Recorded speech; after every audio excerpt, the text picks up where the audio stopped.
I'm Chef Barry, and here are my grandkids. There's Ella and Logan, and today we're here because of the coronavirus, and I'm home babysitting because there's no school where we're from right now because of coronavirus. So today I'm going to explain how to be a chef and how the long road to being a chef is. Explain myself as a chef, I would have to say that I've been in the business for over 35 to 40 years. And I've worked at various hotels and resorts and private clubs. It's been a long road. I started as cook 1, cook 2, cook 3, then a chef de partie, and then a junior sous chef, to a sous chef, to an executive sous chef, to a chef, a cooking chef, and then to an executive chef. So it takes a good 10 to 15 years to go up that ladder. It's not like the celebrity chefs that you see on TV, so I just want to make that clear as well. Hi! So let me explain my history before I became a chef. My parents owned the Spud Nut shop in Vernon, BC, and that's in British Columbia, which is in the Okanagan Valley.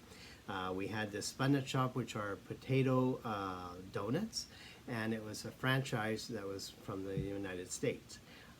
They started it, and they did very well with making donuts and eclairs, and they also had a little shop for making burgers and all that kind of stuff. And all the townspeople would come, and they would have breakfast, they would have lunch, and have dinner, and then we'd be closed around 5 o'clock. When I was about 12 years old, I started cleaning up in the Spud Nut shop after hours because my parents, frankly, they were too tired after the long hours.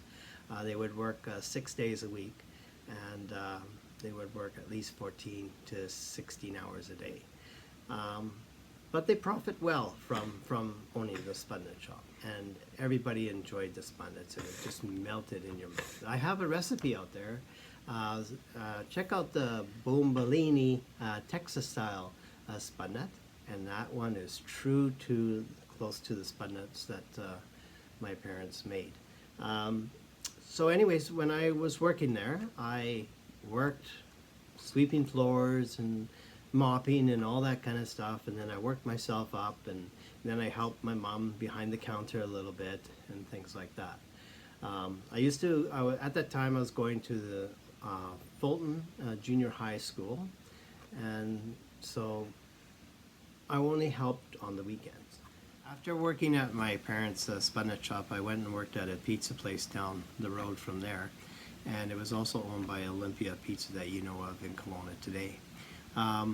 So after that, I wanted to get out of the hospitality business, so I became a draftsman for over 7 years, an architectural draftsman for over 7 years, just because the hospitality business, I just wanted to get out of it at the time.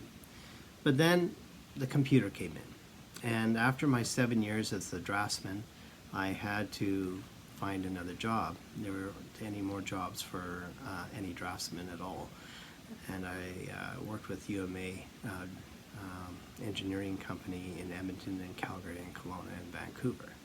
And then all of a sudden I was out of a job. So I had to go back to something I knew, and that was cooking. So I went back to Edmonton, and I went to NAIT, and I started the Culinary Arts School at NAIT. And at that point, I took my courses, and I also during the off time I went and worked at the big hotels. I went to Fantasyland Hotel, I went at the Top of the Inn, I went to Derek's Golf and Country Club with Marcel Perron, and I did my apprenticeship under Marcel Perron at the country club. And then after that I did more at the Fantasyland Hotel, and then from there I went to the Edmonton Petroleum Club. At the Edmonton Petroleum Club, this is where I was now a junior day sous chef. And at this time, I worked with various other brigade of cooks at that time. And I also did functions for very prominent premiers, and as well as the Edmonton Eskimos. And I also worked with Wayne Gretzky and the LA Kings, and I met Wayne Gretzky. But what was fun was I ran into Ron Lancaster, and he was at the time coach of the Edmonton Eskimos at the time.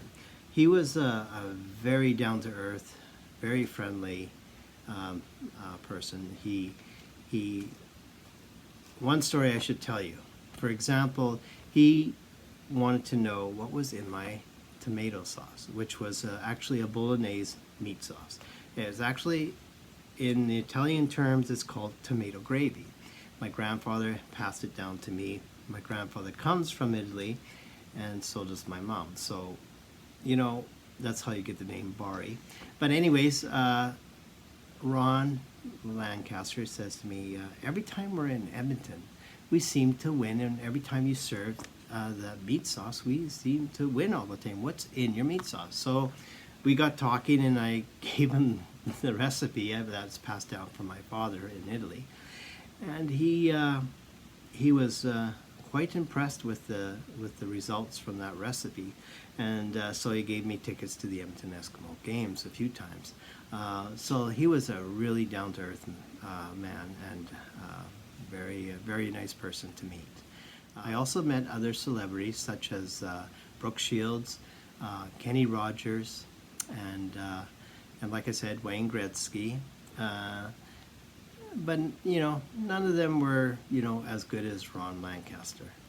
So anyways, it was my little 15 minutes of fame with the celebrities at that time. Anyways, from there, after the Edmonton Petroleum Club, I went into becoming my own working chef, and that was in a golf club in Stony Plain, Alberta. From there, Stony Plain, I went out to Kelowna Springs, which is another golf course out in Kelowna, BC, which is again in the Okanagan. I wanted to go back home. I wanted to be back home, so that's exactly what I did. It was a good golf course. I did really well there, and but at the same time, you know, the economy was hard, and you never got ahead. I was always renting, and I never got to the point where I could actually own my own home because I never made enough money. So, you know, it's like sunshine tax in the Okanagan. You're working in the Okanagan, you're doing great, and you're working hard, but you're not getting paid for it. So I guess what? I headed back to Edmonton. Back to Edmonton, where I was started as a chef. So I went back to Edmonton, and I was also a member of the CCFCC, which is the Canadian Culinary Federation of Chefs de Cuisine, and I was also a membership director for a few years. While I was back in Edmonton, I decided to write my own cookbook, Canadian Recipes of the Great White North, and here it is.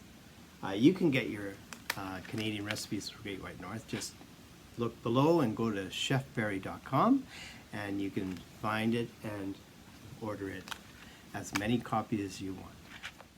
So I wrote Canadian Recipes of the Great White North after the loss of our child, Jenny Michelle Demers. Unfortunately, she died of a disease called Kawasaki disease, and I wanted to express my love for her by writing this book, Canadian Recipes of the Great White North. It's not just a cookbook, but it's also a book for children as well. My book is not only about cooking, but it's also has cute little pictures like this one that you see, and it's for children, so you can express and be cooking with the children. It's an interactive cookbook that you can do along with your children.